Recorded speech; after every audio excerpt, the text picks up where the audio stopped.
Resolutions പലതും പരാജയപ്പെടുന്നതിനുള്ള കാരണം അറിയാമോ? എല്ലാ വർഷവും ജനുവരി 1-ാം തീയതി ലക്ഷക്കണക്കിന് ആളുകൾ പുതുവത്സര തീരുമാനങ്ങൾ എടുക്കാറുണ്ട്. ഹെൽത്ത് മെച്ചപ്പെടുത്തുക, പണം സേവ് ചെയ്യുക, കുടുംബത്തോടൊപ്പം കൂടുതൽ സമയം സ്പെൻഡ് ചെയ്യുക, പ്രൊഫഷണലായിട്ടും പേഴ്സണലായിട്ടും ഗ്രോ ചെയ്യുക, അല്ലെങ്കിൽ പുതിയ ഹോബികൾ പഠിക്കുക എന്നൊക്കെ ആയിരിക്കാം തീരുമാനങ്ങൾ. ജേണൽ ഓഫ് ക്ലിനിക്കൽ സൈക്കോളജിയിലെ ഒരു സ്റ്റഡി പറയുന്നത് പുതുവത്സര തീരുമാനങ്ങൾ 8 മുതൽ 10% വരെ മാത്രമേ സക്സസ്ഫുൾ ആയി തീരുന്നു എന്നുള്ളതാണ്. എന്തുകൊണ്ടായിരിക്കാം 90%-ലധികം പുതുവത്സര തീരുമാനങ്ങളും പരാജയപ്പെടുന്നത്? അതിനുള്ള കാരണം ആഗ്രഹമില്ലാഞ്ഞിട്ടല്ല, പക്ഷേ അതിന് കൃത്യമായ ഒരു പ്ലാനും സ്ട്രക്ചറും ഇല്ലാത്തത് കൊണ്ടാണ്. നമ്മുടെ ബ്രെയിൻ നമ്മുടെ ആഗ്രഹങ്ങൾക്കനുസരിച്ചല്ല റെസ്പോണ്ട് ചെയ്യുന്നത്. ബ്രെയിൻ റെസ്പോണ്ട് ചെയ്യുന്നതിന് നമ്മുടെ ആഗ്രഹങ്ങൾക്ക് ഒരു ക്ലാരിറ്റി ഉണ്ടാവണം, സ്ട്രക്ചർ ഉണ്ടാവണം, കൺസിസ്റ്റൻസി ഉണ്ടാവണം.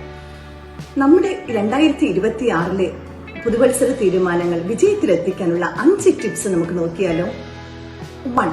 Set A clear vision. നമുക്ക് ഒരു ലക്ഷ്യം ഉണ്ടായിരിക്കണം.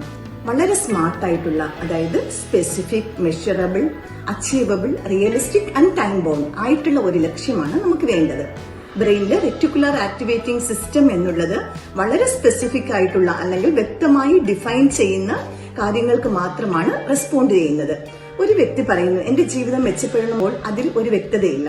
എന്നാൽ എന്റെ ഹെൽത്ത് ഇംപ്രൂവ് ചെയ്യുന്നതിനായി ദിവസവും ഞാൻ 20 മിനിറ്റ് നടക്കും, ജങ്ക് ഫുഡ് വീക്കെൻഡിൽ മാത്രമേ കഴിക്കൂ, ദിവസവും 11 മണിക്ക് മുമ്പ് ഉറങ്ങും എന്ന് പറയുമ്പോൾ വളരെ വ്യക്തമായി ബ്രെയിനിന് കാര്യങ്ങൾ മനസ്സിലാകുന്നു. അത് ബ്രെയിനിന് ക്ലാരിറ്റി നൽകുന്നു. 2. Break big goals into small steps. വലിയ ലക്ഷ്യങ്ങളെ ചെറിയ സ്റ്റെപ്പുകളാക്കി ഡിവൈഡ് ചെയ്യുക. ചെറിയ വിജയങ്ങൾ നേടുമ്പോൾ നമ്മുടെ ബ്രെയിനിൽ ഡോപ്പമിൻ എന്ന ഹോർമോൺ റിലീസ് ചെയ്യുന്നു.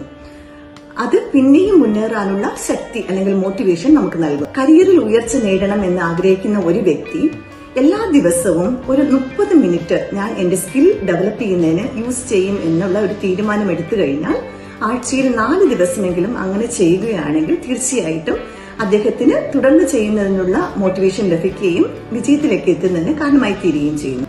3. Master your time. സമയം നിയന്ത്രിക്കുക. നമുക്ക് എല്ലാവർക്കും 24 മണിക്കൂറാണുള്ളത്.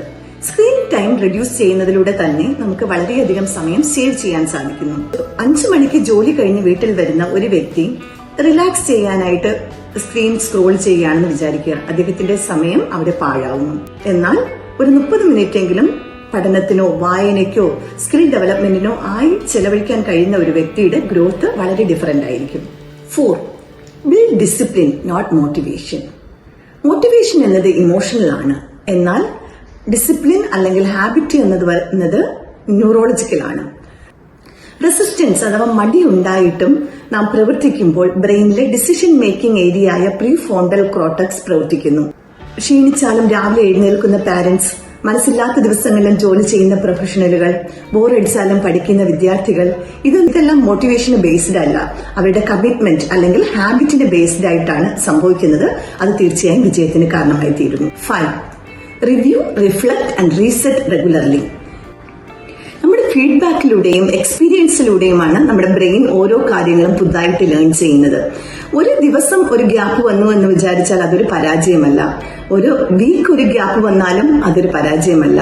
നമ്മുടെ പ്രശ്നങ്ങൾ അല്ലെങ്കിൽ തെറ്റുകൾ മനസ്സിലാക്കി അത് തിരുത്തി മുന്നോട്ട് പോകുമ്പോഴാണ് നമുക്ക് വിജയത്തിലേക്ക് എത്താൻ സാധിക്കുന്നത്.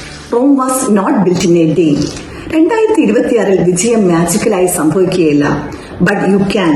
നിങ്ങളുടെ മനസ്സും ആക്ഷൻസും ഹാബിറ്റ്സും ഒരേ രീതിയിൽ പ്രവർത്തിക്കുമ്പോൾ തീർച്ചയായിട്ടും നിങ്ങൾ 2026-ൽ ജസ്റ്റ് ജീവിക്കുക മാത്രമല്ല, യു വിൽ വിൻ 2026.